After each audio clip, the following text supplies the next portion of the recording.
All right, just still talking more about persuasion. You know, Aristotle, proposed some basic ingredients to persuasion, to be able to sell your message, and he had three of them. Over time, people have had it, the fourth one and the fifth one. The first one he talks about is when you're persuading, you're communicating. Your message must be logical. The person must be able to reason, your message, and you're not just uh dumping abstracts, and again, that's going back to that place where God says, come and let us reason together. It's the reasoning. Come and let us reason together. So whatsoever I'm selling and people cannot reason it out, then you're not going to be successful in persuading people. Yeah, I know in presentations we typically would say either you're going to dazzle them with brilliance, or you're going to confuse them with bullshit, right? But it's just a while away the time. Yeah, they get confused, but they're not going to get a message, but at least you pass the time. But if you want people to get something from what you're putting forward, you want them to take a position, what you're presenting must be logical. It must have evidence towards the point that you're trying to sell. There must be something that they can reason, think about, right? So that's an important part of the message. That's an important part of the message when it comes to communication as a whole, persuasion in particular here. That's what we call logos, right? So the other part too, or message, that for persuasion is the other part for is called what Aristotle called pathos, right? And that's talking about that, it's when you're given a message, you must be able to touch the emotions of the people, right? It's just like Maya Angelou would say, what people remember is not your message, is how your message made them feel. It's the feeling that helps them to remember. If all that you've said does not create or heat their emotion, they're probably going to forget everything you're saying, immediately you finish saying it. But if it's able to move them to action, then they can remember and do something about what you're saying. So you must have an attribute that touches their emotions, right? In the right proportion, right? Because sometimes when emotion is out of proportion, reasoning, logic goes the other way. But as much in the right proportion, you have something for them to think about, but it must also touch their emotion. Something about your message must be able to hit on the emotion of the people if you want your message to hit home, right? And the third one, is called the ethos, right? It's not just that it's something that they can reason about. It's not just that it can touch their emotion, but it must be credible. There must be an authority, a backing to the message. It's not just a flimsy message. It's not a message that does not have that. It must be tied to something that they already believe in, and that's what the other word again that we shared earlier on, which is called the um upper perception. Is the ability to tie your new message to something that people already know. So as you're giving your message, you're able to they're able to sit it on something they already know, they already believe in, right? Again, that's in we'll talk about the Berean Christians. The Paul was preaching all the brilliant message, but they had to go and search what he's saying. Does it tally with what we already believe? Right. So there must be a character to your message. And well, there must be a character to your message. It must be credible. It must be based on the on some authority that the people respect.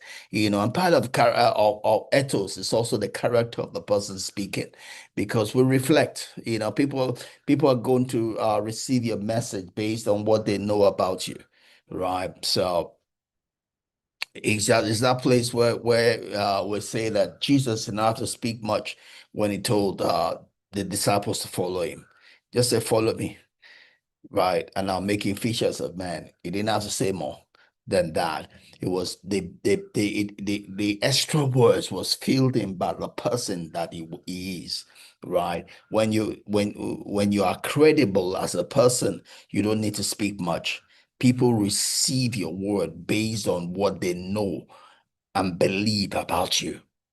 But if you don't have character, then you have to speak much to cover your shallowness, right? So the ethos of the message is based on who you are as a person, how solid you are as a person, how aligned what you are saying is to your life. Right, that's important if you're going to persuade people because the way the people see you and the message you're giving must be aligned, right? And the fourth one we'll say is Kairos. And Kairos is talking about the timing or the season, which you're giving the message, right? The timing and the season with which you're giving the message. It was not it was not by accident that Pentecost took place at a time that people came to Jerusalem, right? And it was a celebration, one of the celebrations that were people there, right? And it's easier to receive a message, that is in alignment with the timing, the season that people are in. It's sometimes difficult when a message comes out of season, right? It's like talking to someone who's a woman who's time of flower. Well, time of a flower has passed, it's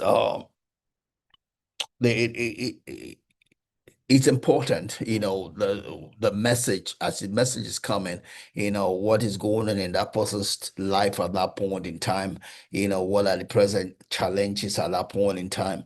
All of those affect the way the message is being received, right? So you have to be careful. You have to be you have to be careful and to make sure your message is not out of timing, out of seasoning. When the person is going through a time of mourning, it's not the time you now start coming to say things about joy or rejoicing, when people are mourning. Bible says that we should mourn with those that mourn, rejoice with those that rejoice, So you have to be sensitive to the season the person is in, if you want them to receive your message, right? So it's part of respecting the people also, because they have to feel respected to receive your message, right? So timing is important. The season is important when you give a message or you are trying to persuade someone.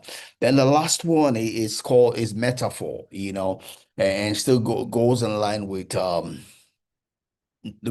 number three also, and that's our word, that perception I was trying to remember earlier on. And it's just imagery that you create. Some people, a lot of us, see by picture. We understand by picture. When you say words, what someone is seeing is the picture. All right, you say tree. I've seen the tree. What does a tree look like? So if you say a word that I've never seen before, and I can't visualize what it is. I might not be able to follow you, So that's the way a metaphor comes. You try and use an analogy to something that the person is used to, to explain what you are trying to sell. You